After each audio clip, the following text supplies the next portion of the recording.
Hello, and welcome to my podcast, Denise the Sloth Sewist. I'm glad that you're joining me today. Well, today's topic is my sewing journey.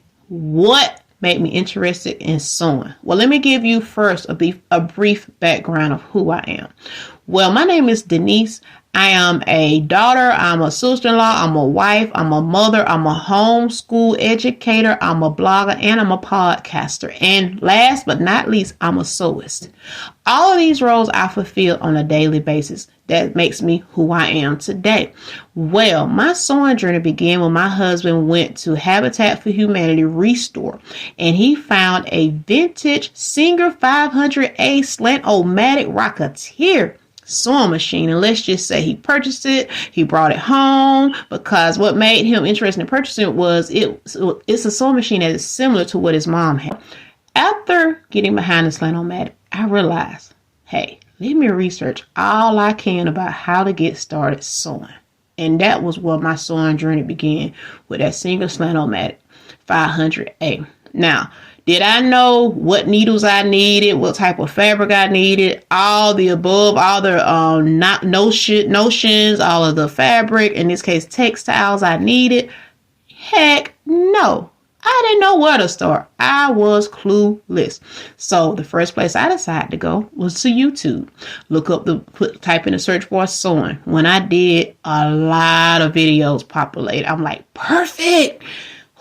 Somebody I can see who's doing what I want to do and knows what I possibly needed to get started sewing. So that was step one, figuring out what all I needed in order to begin sewing. I know one thing that I definitely need was a sewing machine, but I just didn't want to go out there and purchase any old sewing machine. Since I had a Singer at the house, the vintage Singer here, I said, we went to Walmart, got me a Singer from there, and I have the Singer 3338.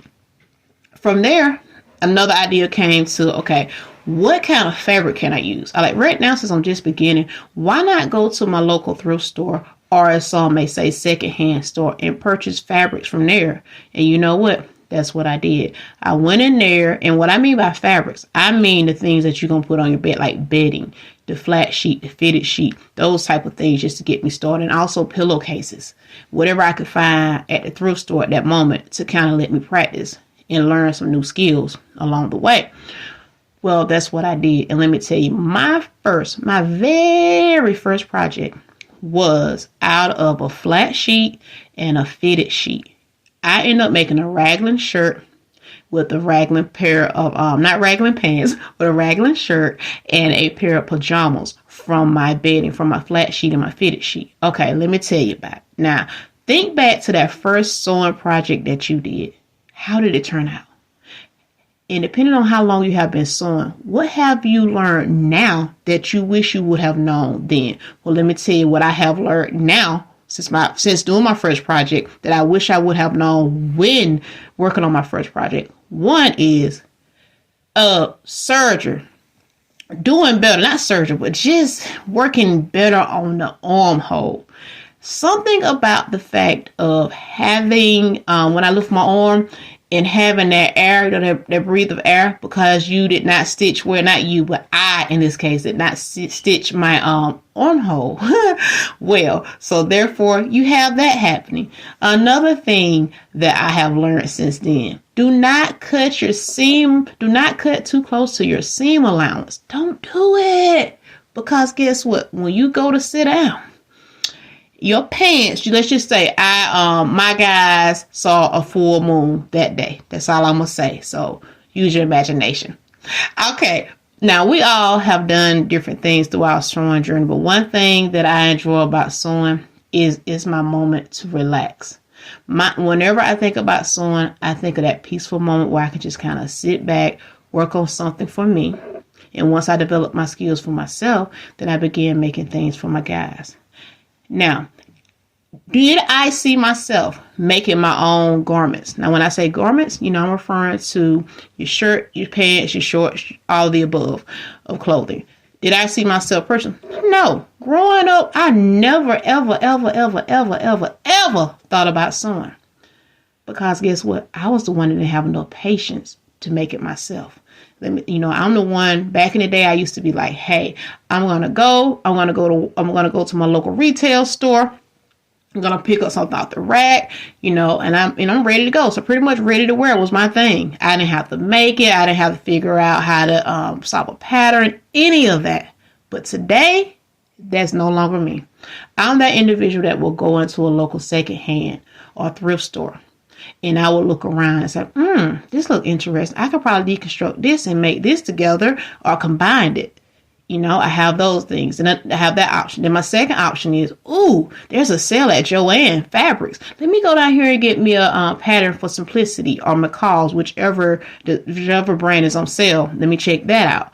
That's how my sewing journey has changed from before until now. Now, my sewing journey now is all about when I see it, I'm like, I find an inspiration. Meaning when I see it, I have an inspiration and I want to make the inspiration. Do I necessarily have to have that particular fabric to begin with? No, I do not. I have learned that throughout my sewing journey. No, you do not. Create your muslin. Just a little mock-up, get you some muslin from the store or use, like I told you, flat or fitted sheet. Anything that you have on hand just to practice that skill. That's one thing, that's very helpful at the moment. Another thing about my sewing journey is I am glad that I decided to trust myself to make my own clothing. I'm really glad about that because you know what? It has given me a little insight into what sewing involves, and it has allowed me an opportunity to create things that fit specifically just for me. And it's nothing like being able to put on a shirt and it fits to your body type, or put on a pair of pants and they fit just right, or putting on a pair of a hat and you designed it. Just going out and walking out in your me made, something that you have made for yourself. My sewing journey has not been easy. I'm still, like I told you, a year and a half into it. But I know one thing, I will not give up because, hey, I want to keep going until I get it right. And I'm enjoying it. I hope that you all are enjoying your sewing journey. And I hope you all have enjoyed this podcast. Until next time, the Soft Sew is out.